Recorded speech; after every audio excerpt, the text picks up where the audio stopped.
Assalamualaikum teman-teman, saya Randy Ada, Sekilas IT. Jadi kadang dilema nih kalau misalkan mau beli monitor gaming. Yang ini harusnya tinggi tapi warnanya kurang bagus. Monitor yang satunya lagi harusnya bagus, warnanya bagus juga, tapi blurnya parah gitu kan. Nah, solusinya AOC ini punya yang baru nih ya, yang paling lengkap, paling komplit gitu kan. Resolusi 1080p, layarnya IPS, 240 Hz, 0,5 milisecond respon time, sRGB 109%, NTSC 94%, dan akurasi warnanya di bawah Delta E2 gitu kan. Bahkan si brightness-nya ini up to 350 nits. Oh, keren ya. Ini adalah AOC Monitor Gaming 24G2Z yang baru dirilis di Indonesia. Bakalan menjadi andalan para gamer kompetitif yang lagi marak di Indonesia sekarang ya, seperti Valorant atau Apex Legends, Dota 2 mah memang dari dulu ya. Bahkan Genshin Impact atau Horizon Zero Dawn ini tuh bisa dinikmati ya, karena warna-warna di saat petualangannya tuh cukup memukau. Ini layarnya udah IPS, jadi mantap pasti ya. Oke, seperti di boxnya ini ada text smooth gameplay. Ini tuh meyakinkan calon penggunanya bakalan merasakan permainan yang lebih halus, lebih lancar gitu. Tapi tetap harus diimbangi sama PC kita juga gitu. Spek PC kita juga harus ya seimbang dengan spek monitornya. Kita beli monitor 240 Hz tapi pakai PGA GT 730. Ya jangan salahkan monitornya ya. PGA-nya itu yang nggak kuat main Apex Legends misalkan 200 fps gitu. Jadi harus seimbang. Oke, di dalam paket pemilihannya ini tuh ada kabel display, kabel power, buku manual, kaki monitor, dan penyangga monitor. Rasanya bobot monitor 24 in ini tuh lebih berat dari kebanyakan monitor 24 lainnya. Layarnya ini tuh padat, kokoh gitu rasanya kalau dipegang. Padahal bentukannya ya sama ya, body-bodinya seperti dengan monitor AOC series yang sebelumnya. Nah, fitur unggulan di AOC 24G2Z ini tuh seperti adanya Adaptive Sync. Ini tuh solusi saat main game ya, meminimalisir tearing sehingga bisa mendapatkan visual game yang lebih smooth, lebih lancar gitu ya. Terus ada lagi fitur MBR atau Motion Blur Reduction. Ini tuh meminimalisir blur saat pergerakan cepat. Ya, ini yang penting ya kan. Ketika diaktifkan ini tuh harus memilih salah satu yang berjalan, mau Adaptive Sync ataupun MBR-nya. Saya akan coba juga ya di keduanya. Ini di UPOTES ya, pengujian UPOTES berjalan di 240 Hz. Ketika Adaptive Sync-nya ini dijalankan dan override-nya di strong, si UPO ini udah terlihat bagus. Wah, blurnya sudah hampir nggak terlihat. Karena panel IPS ya memang minim sekali blur ya. Terus tingkat brightness dan warnanya juga ya masih keren ya. Lihat si UPO-nya ini kalian perhatikan. Lanjut di sini saya juga akan bandingkan ketika MBR-nya diaktifkan atau MBR maksimal ya. Overdrive-nya sama di strong. Si UPO ini tuh terlihat lebih jelas. Titik putih di badan UPO-nya itu sangat jelas sekali. Hampir tidak ada blur sama sekali ya. Coba kalian bisa perhatikan. Wah, ini luar biasa sekali ya. Ini yang diharapkan para atlet e-sport ya. Ketika berlomba di kompetisi gitu kan, hilangnya blur ini bisa menambah skill player. Namun tingkat brightness ketika si MBR-nya maksimal, di sini tingkat brightness-nya tuh menurun.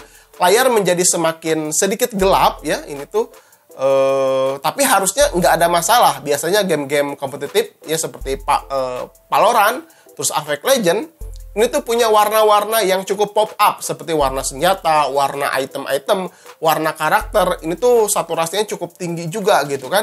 Kalau misalkan kalian rasanya kurang terang, bisa dibantu juga dinaikkan si shadow control-nya supaya membuat terang pada bagian gelap. Ya, ini kan shadow control tuh fungsinya membuat sedikit terang gitu kan di area-area gelap supaya bisa memperjelas kalau misalkan ada musuh di dalam situasi yang gelap. Ya intinya seperti itulah gitu. Jadi bisa kita setting secara manual sesuai keinginan.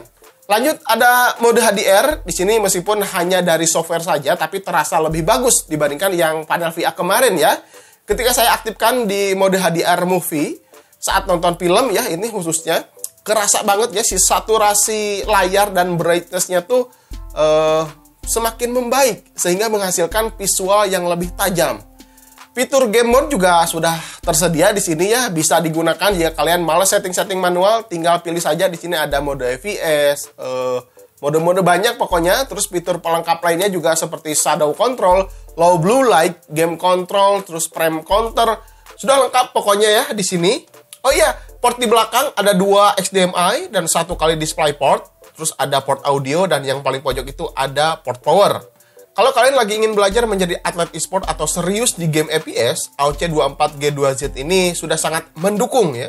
Apalagi harga yang ditawarkan di kelasnya ya, layar IPS 240Hz, monitor ini adalah termurah se-Indonesia. Kalau urusan desain bodinya, ini udah gaming banget lah, kalian bisa lihat sendiri ya. Mewah lah, kalau dilihat di depan atau di belakang, terus bagian kakinya juga udah mantap ya. Ya meskipun hampir rata-rata seri sebelumnya juga body-bodinya tuh mirip kayak gini.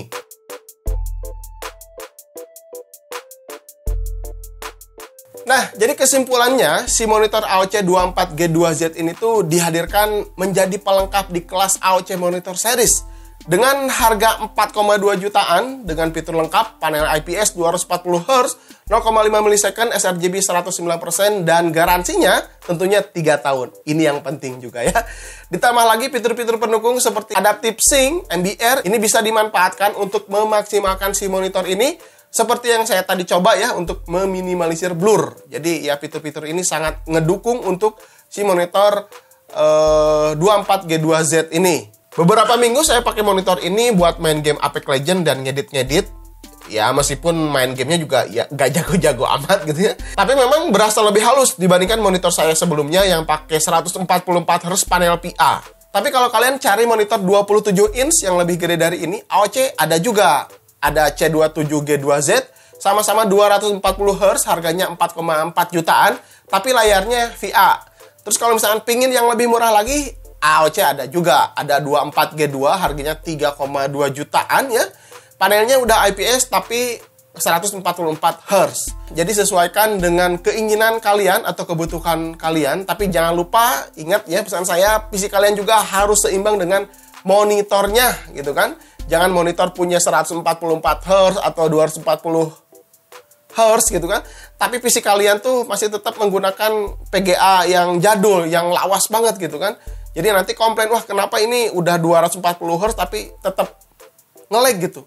Ya padahal spek PC-nya gitu. Oke, mungkin gitu aja. Kalau misalkan kalian punya pertanyaan, silahkan tinggalkan di kolom komentar. Kalau punya saran, kritik, atau masukan, silahkan tinggalkan saja di kolom komentar juga. Sampai ketemu di video berikutnya. Saya Randy Adha, Sekilas IT. Assalamualaikum warahmatullahi wabarakatuh. Salam teknologi. Lagi cari NVMe kenceng, ganteng? XPG punya banyak pilihan. Salah satunya adalah XPG Gaming S11 Pro. Support PCIe Gen 3x4. Kita udah pernah buktikan dia punya speed read up to 3500 MB per second. Sesuai dengan yang tertera di websitenya. Maka loading, booting, copy paste udah pasti dijamin ngebut. Punya umur MTBF 2 juta jam dan juga masa garansi 5 tahun. Tersedia SKU mulai 256 GB sampai 2 TB. Info lebih lanjut, cek deskripsi.